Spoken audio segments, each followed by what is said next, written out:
We are picking up on page 39 right after Rose says Troy's name. Rose, I got to go see her now. That's only right. What's the matter? The baby's all right, ain't it? Alberta died having the baby. Died. You say she's dead? Alberta's dead? They said they done all they could. They couldn't do nothing for her. The baby. How's the baby? They say it's healthy. I wonder who's gonna bury her. She had family, Rose. She wasn't living in the world by herself. I know she wasn't living in the world by herself. Next thing you gonna want to know is if she had any insurance. Troy, you ain't got to talk like that. That's the first thing that jumped out your mouth. Who's gonna bury her? Like I'm fixing to take on that task for myself. I am your wife. Don't push me away. I ain't pushing nobody away. Just give me some space. That's all. Just give me some room to breathe. Rose exits into the house. Troy walks about the yard with a quiet rage that threatens to consume him. All right, Mr. Deaf. See, now I'm gonna tell you what I'm gonna do. I'm gonna take me and build me a fence around this yard. See, I'm gonna build me a fence around what belongs to me, and then I want you to stay on the other side. See, you stay over there until you ready for me. Then you come on. Bring your army. Bring your sickle. Bring your wrestling clothes. I ain't gonna fall down on my vigilance this time. You ain't gonna sneak up on me no more. When you ready for me, when the top of your list say Troy Maxson, that's when you come around him. You come up and knock on the front door. Ain't nobody else got nothing to do with this. This is between you and me, man to man. You on the other side of that fence until you ready for me.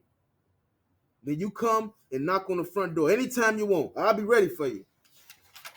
The lights go down to black and we start scene 3. The lights come up on the porch. It is late evening 3 days later. Rose sits listening to the ball game, waiting for Troy. The final out of the game is made and Rose switches off the radio. Troy enters the yard carrying an infant wrapped in blankets. He stands back from the house and calls. Rose enters and stands on the porch. There is a long, awkward silence, the weight of which grows heavier with each passing second. Rose, I'm standing here with my daughter in my arms. She ain't but a wee bitty little old thing. She don't know nothing about grown ups business. She innocent. And she ain't got no mama. What you telling me for, Troy? She turns and exits into the house.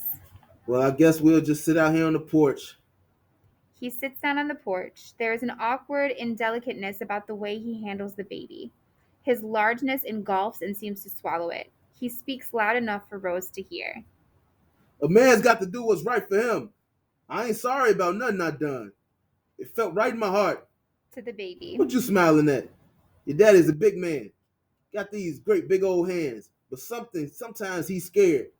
And right now, your daddy's scared because we sitting out and we ain't got no home. Oh, I've been homeless before. I ain't had no little baby with me, but I've been homeless. You just be out on the road by your lonesome and you see one of them trains coming along and you just kind of go like this. He sings as a lullaby. Please, Mr. Engineer, let a man ride the line. Please, Mr. Engineer, let a man ride the line. I ain't got no ticket. Please let me ride the blinds. Rose enters from the house. Troy, hearing her, steps behind him, stands and faces her. She's my daughter, Rose. My own flesh and blood. I can't deny her no more than I can deny them boys. You and them boys is my family.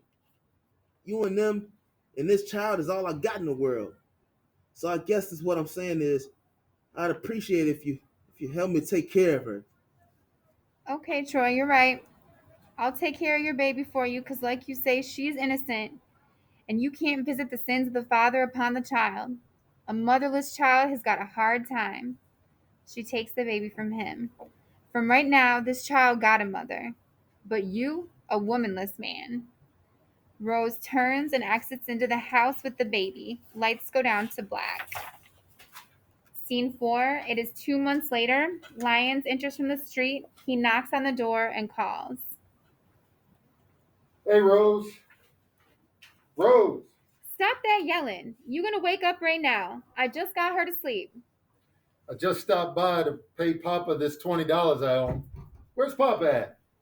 He should be here in a minute. I'm getting ready to go down to the church. Sit down and wait on him.